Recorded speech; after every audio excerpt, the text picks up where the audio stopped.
Alright guys, this is our lesson on sight reading. It's kind of a preliminary lesson before we actually get into the sight reading with the staff and everything. I think it's really important. I think most of you that are watching these videos have had piano lessons and you feel like you're not as good a sight reader as you should be, or maybe you feel you failed at it and you're just not a sight reader at all. Maybe you've just given in to the fact that maybe you're just someone who plays by ear and can't read notes and is never going to be able to. And I'm telling you that is absolutely not true. There are certain reasons why we end up the way we are, not being able to sight read, not being able to sit down and play through something that we like, even though it's just kind of an average level of difficulty.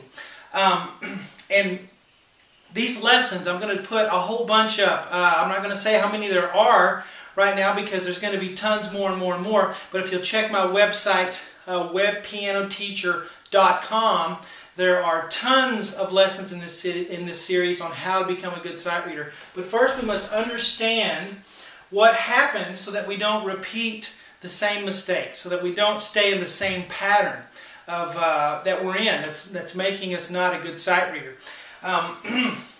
What I see, I've taught for 20 plus years, and I've seen this all the time, especially when I get a transfer student, a student from someone else who comes to me, someone who has a really good ear, someone who is really talented, and they just can't read notes. They just can't sight read to save their lives.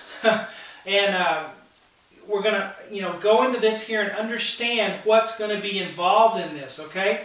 I promise you, if you try my series, I promise you, if you give me 30 minutes a day, you're going to be a good sight reader, okay? I know what to show you, and I know how to do it to make you a good sight reader. I used to be a horrible sight reader. I mean, awful. I could play anything, physically and by ear, but I was just a terrible sight reader, and I couldn't really understand why. And I managed to get myself out of that and retrain myself. And that's what I'm going to be doing for you in this series.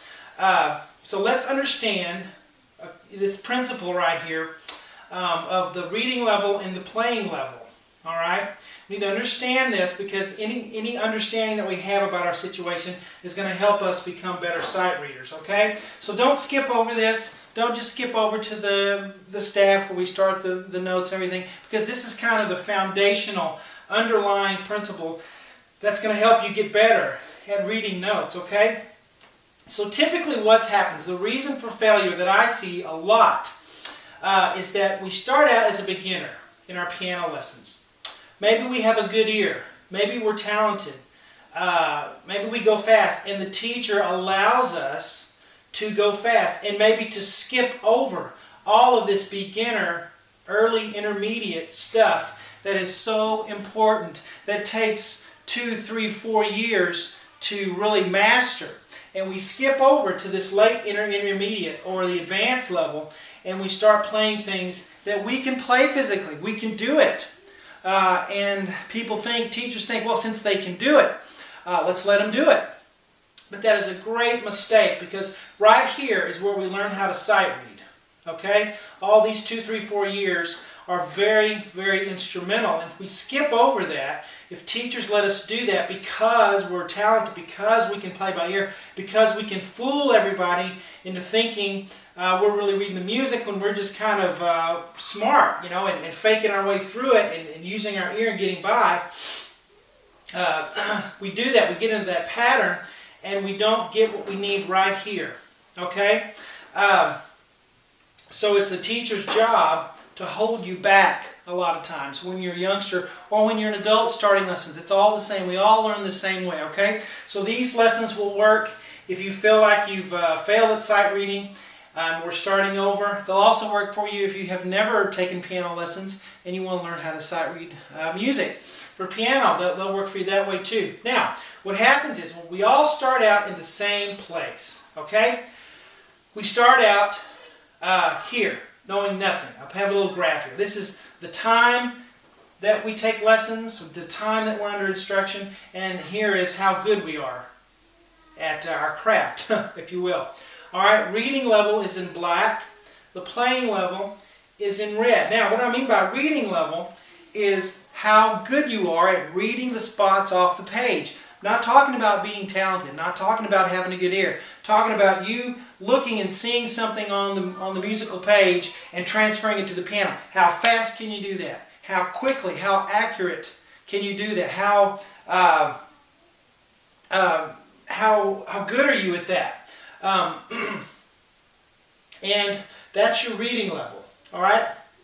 The playing level is physically, orally, what you can do. Can you play Beethoven, a Beethoven sonata? Can you play Maple Leaf Rag by Scott Joplin? Maybe you can physically do it. That's your playing level. That's how your prowess at the keyboard, technical combined with your ear. That's your playing level. And what happens is, when we first start out, it's at the same place. Okay? And our playing level gets better. Our teachers let us skip over things. They let us blow through pieces because we can hear what they're doing, and we copy it, and we memorize, and we just blow through it there, and our playing level just skyrockets while our reading level kind of stays right here and eventually levels out. Now you see how they go apart. The farther apart your reading level and your playing level are, the worse off you are. Because you're not going to be satisfied with playing easy pieces down here that you're able to read. You want to play cool stuff. You want to play stuff you like that's more difficult. And you can play it, but your reading level's down here. So the farther apart they get, the more frustrated you get. And eventually, there's a big line there. We just stop. We hit a brick wall as that goes apart. Okay, it's kind of like a football player. Let's say we have a good football player and they're getting stronger, faster, quicker, lifting weights, getting better at their craft. But they don't know how to run plays. They don't understand the play. They can't get any better in their knowledge in their head on the field. And that becomes farther and farther apart. It doesn't matter how much ability they have if they can't run the play, if they can't follow the instructions of the play.